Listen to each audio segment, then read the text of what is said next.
Hey everybody, welcome back to another episode of Dad's Gone Crypto. Today we're talking about something that sounds really boring on the surface, but might actually be one of the most important crypto stories of the year. A crypto company just applied for a US banking license. That's right, not a meme coin, not a new layer 2, not price predictions, a bank charter. And if your first thought is, wait, isn't crypto supposed to replace banks? Well, you're not alone.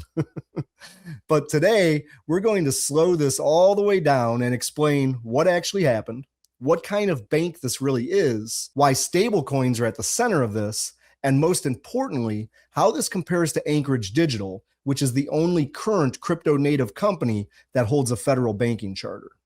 Because this isn't about hype, it's about crypto growing up, whether we like it or not. And as dads, especially dads trying to protect their families and understand where money is going, this matters way more than chart candles ever will. So let's start with the news itself. World Liberty Financial recently announced that it applied for a national trust bank charter with the U.S. Office of the Comptroller of the Currency, also known as the OCC.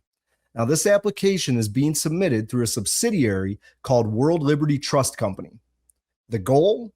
To issue, custody, and manage its US dollar-backed stablecoin, USD1, under direct federal banking supervision. The last part is key. WLFI is not trying to become your checking account, your mortgage lender, or the next Chase Bank. This is not a retail bank. This is about stablecoin infrastructure. And if it's approved, it would place WLFI into a very small, very exclusive group of crypto companies operating directly under US federal banking law. Right now, that group is basically one company, Anchorage Digital. So before we go any further, I want to make sure everybody understands why stablecoins matter so much. Now, I think we all know that a stablecoin is a digital token designed to track the value of a traditional currency, usually the US dollar. So when you hear USD1, think a digital dollar that lives on a blockchain. Stablecoins are used for everything from payments, trading, cross-border transfers, corporate treasury settlement, DeFi liquidity, all the way to institutional money movement. And here's the key point that most people miss.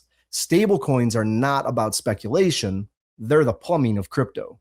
They're the pipes that money flows through. And right now, trillions of dollars move through pipes that were built decades ago. Stablecoins promise faster settlement, 24/7 availability, fewer intermediaries, and programmability. But there's always been one big question.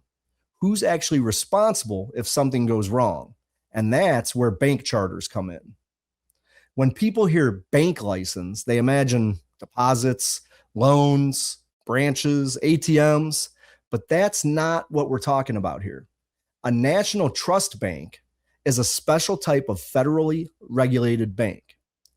It does not take consumer deposits. It does not make loans.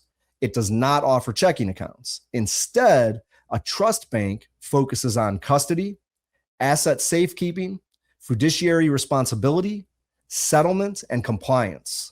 In crypto terms, this means holding digital assets securely, managing stablecoin reserves, handling minting and redemption, and meeting strict capital audit and cybersecurity requirements.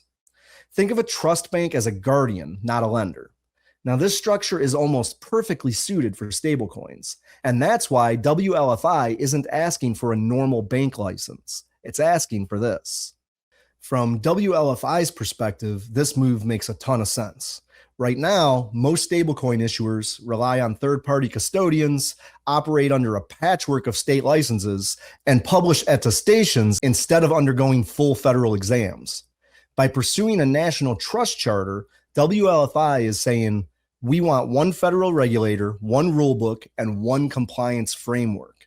And if it's approved, it would allow WLFI to custody its own reserves, mint and redeem USD1 internally, operate nationally without 50 different state regimes to worry about, and offer institutional counterparties greater legal certainty.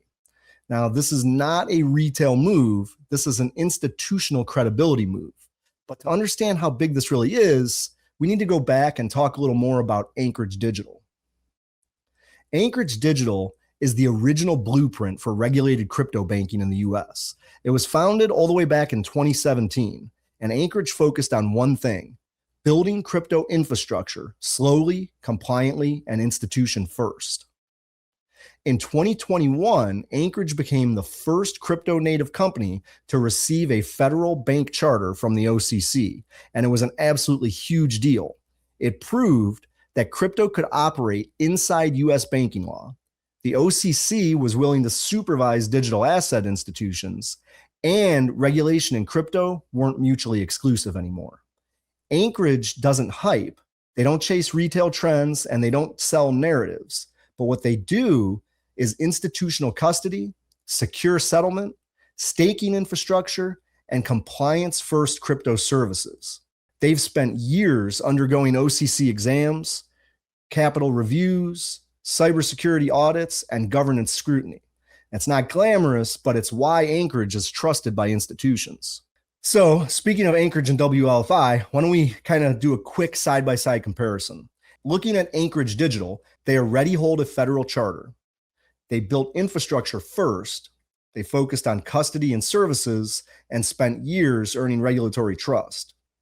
Now, on the flip side, we've got World Liberty Financial, brand new startup. They're applying for a charter, so obviously hasn't been approved yet. They're centered around a stablecoin.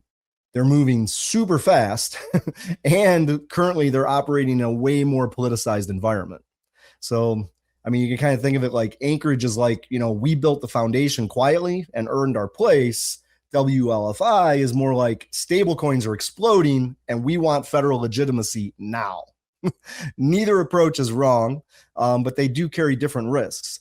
Anchorage has already survived the hardest part, which is getting approved and staying compliant.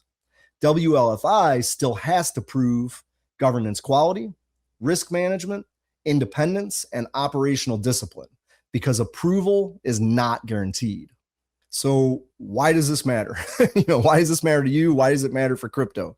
Well, if we zoom out, it's really not about WLFI or Anchorage. It's about a trend. Crypto is moving from disrupt the system to become critical infrastructure. Stablecoins are likely to be regulated, audited, and integrated into legacy finance. Now, that doesn't kill decentralization, but it definitely changes the battlefield. Bitcoin stays Bitcoin, but stablecoins are becoming digital money rails, not rebellion tools. So for institutions, this is really good news. For regulators, it's necessary. For everyday users, it means fewer blowups, but also fewer Wild West freedoms. I definitely can see the pluses and minuses to this, but at the end of the day, it's going to happen no matter what. So I think it's time we all learn to adapt. So guys, here's the dad takeaway. This story isn't about price. It's about direction. Crypto isn't disappearing. It's being absorbed. And the companies that survive won't be the loudest. They'll be the most boring, compliant, and durable. If you're a dad thinking long-term, watch infrastructure, not influencers. Pay attention to regulation, not narratives, and separate Bitcoin from everything else. Because the future of money won't be built overnight. It'll be built slowly in boardrooms, audits, and charters that most people ignore. And that's exactly where today's story lives. So guys, if this episode got you thinking about what's really going on beneath the headlines, share it with another dad who's trying to make sense of crypto without losing his sanity. This is Dad's Gone Crypto, where we trade hype for clarity. Hope you guys enjoyed the episode and can't wait to see you next time. See you guys. The material and information presented in this recording are for entertainment purposes only. Do not misconstrue what you hear as investment or trading advice. Always do your own research. The views, thoughts, and opinions expressed by the guests on this recording are their own and do not necessarily reflect those of Dad's Gone Crypto or its hosts.